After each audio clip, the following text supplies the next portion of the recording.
Dialogue പറയണം. എന്താന്ന് ഇത് പറഞ്ഞ രേണു കുര്യന്റെ അടുത്ത് കളിച്ചു കഴിഞ്ഞാൽ ഒരു കളി നടക്കൂല, അങ്ങനെ ഈ പേര് പറഞ്ഞാലേ കുഴപ്പമില്ല.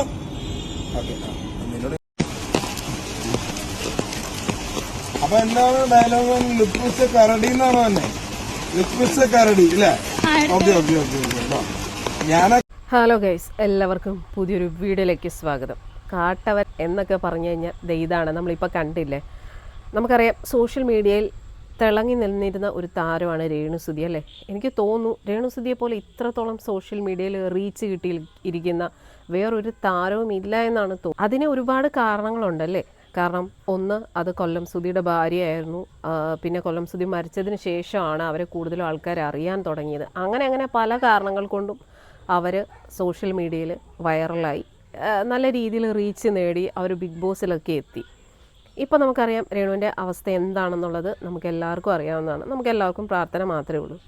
അപ്പോൾ ഈ ഒരു അവസ്ഥയിൽ അതേ രീതിയിൽ വൈറലാകാനായിട്ട് കുറേ എണ്ണങ്ങൾ ഇറങ്ങി തിരിച്ചിരിക്കുകയാണ് കേട്ടോ. അതിലിത് ഇവള് പറയുന്നത് എന്താണെന്ന് വെച്ച് കഴിഞ്ഞാൽ ഇവള് രേണുസുതിയുടെ ഡൂപ്പാണെന്ന് ആരൊക്കെയോ പറഞ്ഞു എന്നാണ് പറയുന്നത്. സത്യസന്ധമായി പറഞ്ഞു കഴിഞ്ഞാൽ എനിക്കങ്ങനെ തോന്നുന്നില്ല. കാരണം വണ്ണമില്ല, രേണുവിനെ പോലെ തന്നെ കുറച്ച് സ്ലിമ്മാണ്. അതല്ലാതെ ഏത് രീതിയിലാണ് ഇവർ രേണുസുതിയെ പോലെ ഇരിക്കുന്നു എന്ന് പറയുന്നത് അല്ല, മനസ്സിലാവുന്നില്ല. ആ ഒരു പേരും പറഞ്ഞ് ഇവർ സോഷ്യൽ മീഡിയയിൽ കഴിഞ്ഞ കുറച്ച് നാളുകളായിട്ട് ഓരോ അപരാധങ്ങൾ കാണിച്ചുകൊണ്ടിരിക്കുകയാണ്. ഇപ്പം അതേ ഇങ്ങനെ വന്നിട്ട് ലവൻ്റെ കൂടെ, അതായത് അഭിലാഷ് ആട്ടായ എന്ന് പറയുന്ന ഒരു വേട്ടാവളിയനുണ്ടല്ലോ, എന്ത് കാണിച്ചാലും വേണ്ടിയില്ല, റീച്ച് ഒന്ന് വൈറലാകണം. ബിഗ് ബോസ് നമുക്കറിയാം, അടുത്ത ബിഗ് ബോസ് സീസൺ തുടങ്ങാറായിരിക്കുകയാണ്. അപ്പം അതിലൊക്കെ ഏതെങ്കിലും രീതിയിലൊന്ന് കയറി പറ്റാൻ വേണ്ടി കാണിക്കാവുന്ന കാട്ടപരാധങ്ങൾ മൊത്തം കാണിച്ചുകൊണ്ടിരിക്കുവാണ്. കിളവിമാരുടെ കൂടെ വരെ ഇവൻ വന്നിട്ട് ഓരോ അപരാധങ്ങൾ കാണിക്കുന്നുണ്ട്. പക്ഷെ ഇവൻ എന്ത് ചെയ്തിട്ടും അങ്ങ് എന്താ പറയുക, റീച്ച് ആവുന്നില്ല. പകരം നല്ല തെറികൾ ഇവൻ കേൾക്കുന്നുണ്ട്, നല്ല നെഗറ്റീവ് ഇവൻ കേൾക്കുന്നുണ്ട്. അതല്ലാതെ ഒരു റീച്ചും ഇല്ല. എന്തൊക്കെയോ കിടന്നങ്ങ് കാണിക്കും. ഈ തുള്ളി കളിക്കുന്ന കുഞ്ഞിപ്പുഴു എന്ന് പറയത്തില്ലേ, അതേപോലെയാണ് ലെവൽ കാണിച്ചു കൂട്ടുന്നത്. അപ്പോൾ ലെവളുടെ ഉദ്ദേശം ഒന്നേ ഉള്ളൂ, അവൾക്ക് ഏതെങ്കിലും രീതിയിലൊന്ന് റീച്ച് കിട്ടണം, ഒന്ന് നാലാൾ അറിയപ്പെടണം, പറ്റുവാണെങ്കിൽ ഒന്ന് ബിഗ് ബോസിൽ കയറണം. അപ്പോൾ രേണുസുതിയെ പോലെ എന്തെങ്കിലുമൊക്കെ ഒന്ന് ചെയ്ത് വൈറലാകണം. അതിന് വേണ്ടിയിട്ട് എന്തൊക്കെ അപരാധങ്ങളാണ് കാണിച്ചുകൊണ്ടിരിക്കുന്നത്. നമുക്കറിയാം രേണുവിൻ്റെ ഇപ്പോഴത്തെ ഈ ഒരു അവസ്ഥയിൽ രേണു കംപ്ലീറ്റ് റെസ്റ്റാണ്, അവരുടെ ചികിത്സയും കാര്യങ്ങളൊക്കെ നടക്കുന്നു.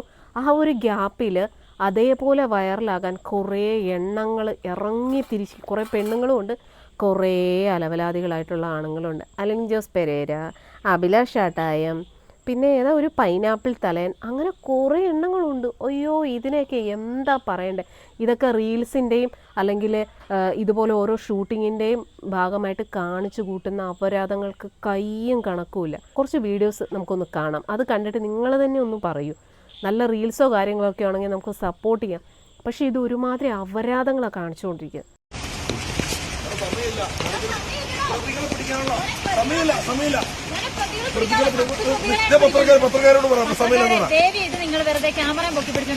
മേഡത്തിന് തിരക്കാണ്, 5 പ്രതികളാണ് തിരക്കാണ്. എത്ര ഫോൺ കോളാന്നറിയോ? സമയമില്ല കേട്ടോ, പിന്നെ എടുക്കാം കേട്ടോ, ഫോട്ടോ എടുക്കില്ല. അത് തന്നെ, ചുമ്മാ എപ്പോഴും അത് പത്രക്കാർ. എന്താണ് മേഡം? ഞാൻ ഗീതാ പ്രഭാകരനാണ്.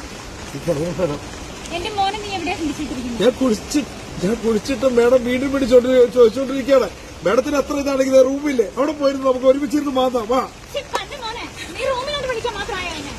മേഡം, എന്നാ കറക്റ്റായിട്ട് പറയാം. മുള്ളംകൊല്ലി പുഴയില്ലേ, എന്റെ അടിത്തട്ടിലാണ് വരനെ കുളിച്ചിട്ടാണ്. വാ നമുക്ക് പുഴയിലേക്ക് വാ മേഡം.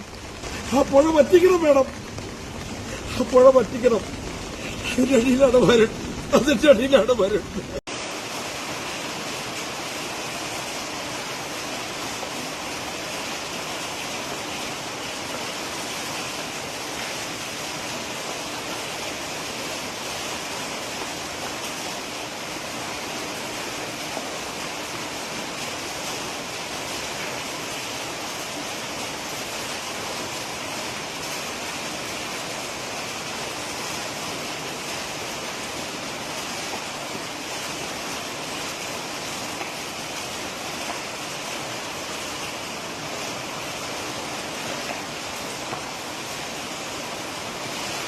എൻ്റെ പൊന്നോ, ഇതിൽ കൂടുതൽ കണ്ടിരിക്കാനുള്ള ഒരു കരുത്തില്ല. കാരണം ഇത് കണ്ടിട്ട് ഇവർക്ക് കമൻറ്റുകളൊന്നും ഒരു പ്രശ്നമല്ല, നെഗറ്റീവ് കമൻറ്റുകളല്ല, തെറികളോ ഒന്നും ഒരു പ്രശ്നമല്ല. ഇവർക്കൊക്കെ ഉണ്ടല്ലോ നെഗറ്റീവിലൂടെ റീച്ച് ഉണ്ടാക്കണം. നമുക്കറിയാം രേണു അങ്ങനെയായിരുന്നല്ലോ, നല്ല രീതിയിൽ നെഗറ്റീവ് ഉണ്ടായിരുന്നു. അങ്ങനെ റീച്ചിലെത്തിയ ഒരു താരമാണ് രേണു. അപ്പോൾ അതേ രീതിയിൽ എന്ത് ചെയ്താലും വേണ്ടിയില്ല, നെഗറ്റീവിലൂടെ ആണെങ്കിലും റീച്ച് കിട്ടണം, ബിഗ് ബോസിലെത്തണം, സോഷ്യൽ മീഡിയയിൽ അറിയപ്പെടണം, പറ്റുവാണെങ്കിൽ സിനിമയിലൊക്കെ അവസരം കിട്ടണം. അതിന് വേണ്ടിയിട്ടാണ് എന്തൊക്കെ അപരാധങ്ങളാണ് കാണിക്കുന്നത്. എന്തുകൊണ്ട് ഇതിനെതിരെയൊന്നും ആരും പ്രതികരിക്കുന്നില്ല? ഇതൊക്കെ പോട്ടെ, പോലീസ് യൂണിഫോം ഇട്ട് കാണിച്ചു കൂട്ടുന്ന ഇമാതിരി പേക്കൂത്തുകൾക്കൊക്കെ എതിരെ എന്തുകൊണ്ട് ആരും പ്രതികരിക്കുന്നില്ല? എൻ്റെ ഒരു അഭിപ്രായത്തിൽ ഇതിനെതിരെയൊക്കെ സ്വമേധയാ കേസ് എടുക്കണം.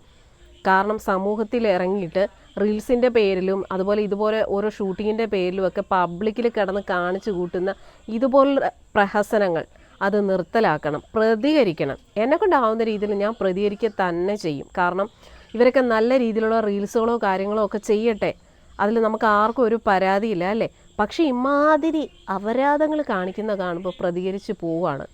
നമുക്കറിയാം ഇവരുടെയൊക്കെ ഒറ്റ ഉദ്ദേശം എന്ന് പറയുന്നത് റീച്ച്, നാലാൾ അറിയപ്പെടണം, അവസരങ്ങൾ കിട്ടണം, അതുപോലെ തന്നെ ബിഗ് ബോസ്, അതാണ് ഇവരുടെയൊക്കെ ഒറ്റ ഉദ്ദേശം. ഇവരൊക്കെ പല പ്രാവശ്യവും പറഞ്ഞു കഴിഞ്ഞു ബിഗ് ബോസിലേക്ക് കയറാൻ വേണ്ടിയിട്ടാണ് ഇമാതിരി അപരാധങ്ങളൊക്കെ കാണിക്കുന്നതെന്ന്. അതിന് വേണ്ടിയിട്ട് ഇത്രയുമൊക്കെ വൃത്തികെട്ട രീതിയിൽ കടന്ന് പ്രഹസനങ്ങൾ കാണിച്ചു കൂട്ടുന്നു. അങ്ങനെ ഒരു ഭാഗ്യം ഉണ്ടെങ്കിൽ അത് എന്തായാലും ഇവരെ തേടിയെത്തും. അതിന് വേണ്ടിയിട്ട് ഇമാതിരി അപരാധങ്ങളൊക്കെ കാണിക്കുന്ന ഇവളെയൊക്കെ ഉണ്ടല്ലോ, ചാണാൻ കലക്കിയിട്ട് തലവഴി ഒഴിക്കണം. അതാണ് വേണ്ടത്. അല്ലാതെ എന്താ പറയുക, അവളങ്ങ് ഇറങ്ങി തിരിച്ചേക്കോ, ഞാൻ രേണുസുതിയാണ്, ഞാൻ രേണുസുതിയുടെ കസിനാണെന്നൊക്കെ പറഞ്ഞ് ഇറങ്ങി തിരിച്ചിരിക്കുകയാണ്. ഈ ഒരു ഗ്യാപ്പിൽ ഇപ്പോൾ രേണുവിന് വയ്യാതെ ഇരിക്കുകയാണല്ലോ, അപ്പോൾ ആ ഒരു ഗ്യാപ്പിൽ സോഷ്യൽ മീഡിയയിൽ അറിയപ്പെടാൻ വേണ്ടിയിട്ട് കാണിച്ചു കൂട്ടുന്ന അപരാധങ്ങൾ. ഇവർക്കൊക്കെ നമ്മളെപ്പോലുള്ളവർ ഇവരുടെ വീഡിയോ എടുത്ത് ഇതുപോലെ റിയാക്ട് ചെയ്യുന്നത് ഭയങ്കര ഇഷ്ടമാണ്. കാരണം എന്താണെന്നറിയാമോ, നാലാളിലേക്ക് ഇവരുടെ ഈ കോപ്രായങ്ങളൊക്കെ എത്തുമല്ലോ. എനിക്ക് പറയാനുള്ളത് ഇമാതിരിയൊക്കെ കാണിച്ചു കൂട്ടുന്നതിലും ഭേദം വല്ല കരിങ്കല് ചുമക്കാൻ പോവും. ഇതിലും പൈസയും അന്തസ്സും ഉണ്ട്. അല്ലാതെ പോട്ടെ, ഇവരൊക്കെ ഏതെങ്കിലും നല്ല രീതിയിലുള്ള റീൽസുകളോ അല്ലെ എന്തെങ്കിലുമൊക്കെ അഭിനയങ്ങളോ ഒക്കെ കാണിക്കുന്നെങ്കിൽ അങ്ങനെയെങ്കിലും ഓർക്കാം. ഇതൊന്നുമല്ല, കുറേ മുണ്ടും പൊക്കി ഒരുമാതിരി വേഷത്തിലൊക്കെ വന്ന് കാണിച്ചു കൂട്ടുന്ന കണ്ടില്ല. ഈ അഭിലാഷ ടൈം എന്ന് പറയുന്ന ഇയാൾ എന്താ ഉദ്ദേശിക്കുന്നത് എന്തോ? ഒന്നുമില്ലെങ്കിലും കുറച്ച് വൃത്തിക്കും മെനക്കെങ്കിലും വന്നിട്ട് വല്ല കാര്യങ്ങളോ അല്ലെ വല്ല റീൽസൊക്കെ ചെയ്തുകൂടെ? അയക്ക് എനിക്ക് തോന്നുന്നു ഇവരിലൊക്കെ വെച്ച് നോക്കുമ്പോൾ കുറച്ചെങ്കിലും ചെറുതായിട്ടൊക്കെ ഒരു കഴിവുള്ളൊരു മനുഷ്യനാണ്. കാരണം ചില സമയത്ത് പാട്ടൊക്കെ പാടുമ്പോൾ. പക്ഷേ കാണിച്ചു കൂട്ടുന്ന എന്തുവാ, ഓരോ സ്ത്രീകളുമായിട്ട് അങ്ങോട്ടോടുന്നു ഇങ്ങോട്ടോടുന്നു, കെട്ടിപ്പിടിക്കുന്നു, ഡാൻസ് കളിക്കുന്നു, ഓവർ ആക്ടിങ് കണ്ട് എൻ്റെ പൊന്നോ മടുത്ത്. ഇതിനെതിരെയൊക്കെ ഒരുപാട് പ്രതികരിക്കുന്നുണ്ട്. ഇവരെയൊക്കെ എത്ര നെഗറ്റീവ് പറഞ്ഞാലും തെറി പറഞ്ഞാലും ഒരു നാണമില്ല, ഒരു ഉളുപ്പുമില്ല. പിന്നെയും വീണ്ടും ഇതൊക്കെ തന്നെ കാണിച്ചുകൊണ്ടിരിക്കുന്നു. അപ്പോൾ രേണുസുതിയുടെ ഡൂപ്പായിട്ടുള്ള ലെവലോട് പറയാനുള്ളത്, നീയൊക്കെ ഇനിയിപ്പോൾ തല കുത്തി മറിഞ്ഞു എന്ന് പറഞ്ഞാലും നിന്നെ ഒന്നും ആരും അംഗീകരിക്കാൻ പോകുന്നില്ല, നീ ഒന്നും വൈറലാകാനും പോകുന്നില്ല, ബിഗ് ബോസിലും എത്താൻ പോകുന്നില്ല.